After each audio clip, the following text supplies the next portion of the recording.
Well, I wouldn't say it would be reaching back as much as just allowing the rock to happen the way it is. It's like for me making records and really making anything, the whole goal is to create something brand new that nobody's heard before.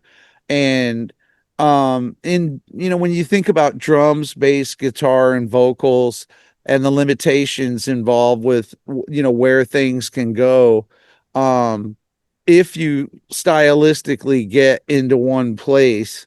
Um i i wanted to, like, more than ever, use the musical freedom that I have, where we release our records on Supernova Records, a label that I own.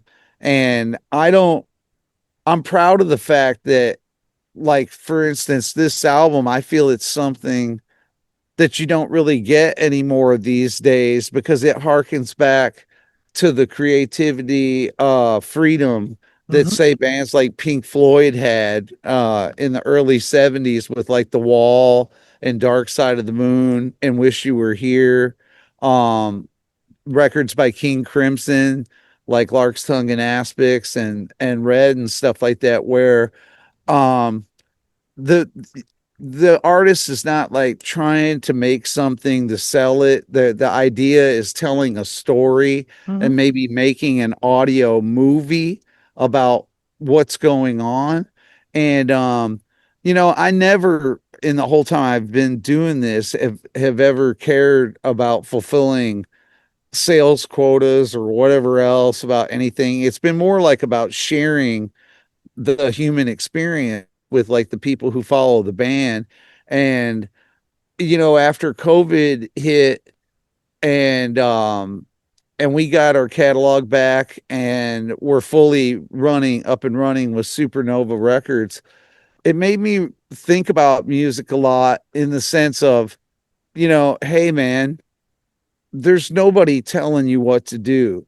Like, Hmm. meaning you can do literally anything, and you have no excuse not to do whatever it is that comes to you, because it's not like you have dudes in suits uh trying to push to make you the most popular or the most biggest sales or whatever else. It's like, and I've always followed that mentality anyway, but especially on this album, the world fell apart in 2020 and everything fell apart.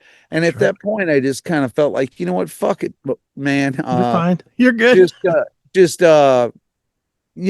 what are we doing here? Like, let's make some honest music of what you really think. And if that means going off in different directions that you maybe normally wouldn't, or different styles of sound or music or whatever, then let's do it. Because I want to make something that, from the beginning to the end, hopefully is eye opening, where you didn't expect that next left turn. You didn't expect that next thing that was going to happen. Hmm. But after you experience it, you might realize that the chaos of it all and disjointedness of it all is like a method to express the chaos and Hmm. disjointedness of the way the world was over the last, like, 4 or 5 years. And so yeah, I just, I feel like that